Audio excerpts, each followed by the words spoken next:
For members of the Air Guard's 114th Fighter Wing, the day begins before sunrise, precisely 06:45. Crews with the power production shop head to the runway. But first, they stop and check for any foreign objects in the tires to keep the runway as clear as possible, because even the smallest rock like this could ruin a massive jet engine. Cable truck's holding short.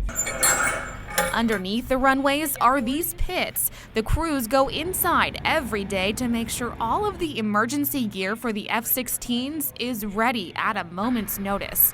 This massive machine, the Bach 12, works with cables that go up and down on the runway and together can actually help slow down and stop a fighter jet. They're only used in an emergency situation, but it's like an airbag. If you want it to work when it needs to work, when you're considering a pilot's life and $22 million jet. Meanwhile, over in the hangar, maintenance crews have their own duties. We're dedicated to one airplane. We're there to make it fly.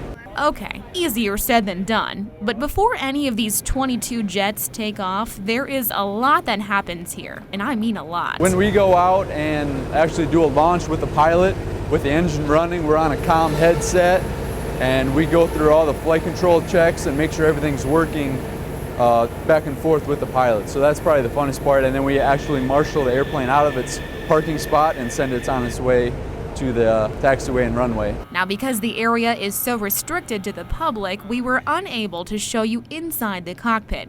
But I got to peek inside, and I'll be honest, I wonder if I'd even fit. There are a lot of buttons, knobs, levers, and screens, but very little space. Yeah, sometimes we wonder how some of the taller pilots fit in here because it's cramped now, but then once you close the canopy, it becomes a lot more cramped. And then they have the JHEMX helmet on their head as well.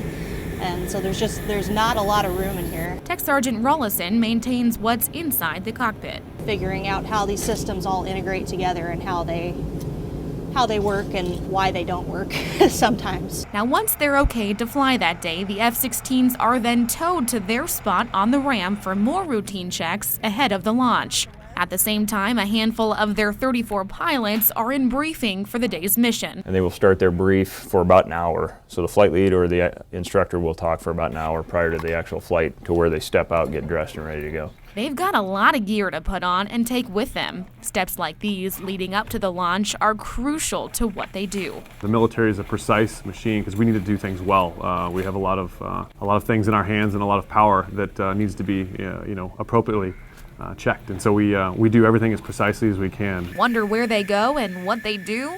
Remember, they're constantly in training should they ever need to keep our country safe. We have various airspaces around Sioux Falls, around the area, all the way down into Kansas, where we can practice those various missions, whether we are attacking things on the ground or attacking other airplanes. Chop, as he's known by the 114th, is one of the newest fighter pilots in South Dakota after 3 years of training. I love flying. My grandpa was a fighter pilot in the 50s, and he instilled that in me, and I just love being up there and doing that whole thing. This, to me, is the pinnacle of flying.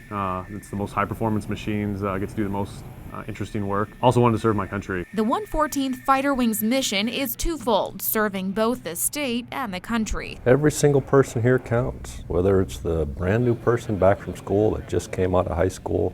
They have a job to do, and every little piece counts towards what we do. The end result is putting bombs on target or saving life and property here in the state. Once the pilots are ready, they step or walk to their F-16 and get ready for takeoff. Those maintenance crews are there again to make sure everything goes off without a hitch. Then, after about 45 minutes here on the ramp, it's go time. I happen to be the one that's pressing the buttons when we're dropping bombs or shooting missiles, but it's the whole base coming together to do a mission critical to the United States. And hey, if you've ever been one to complain about the noise, hear this. The jets are powerful machines, but they require that power to go do the mission, to get those bombs on target in the right places and to evade certain things.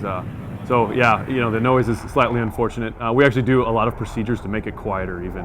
When we take off over town, we actually do a more aggressive climb and pull the power back to make it quieter for the city.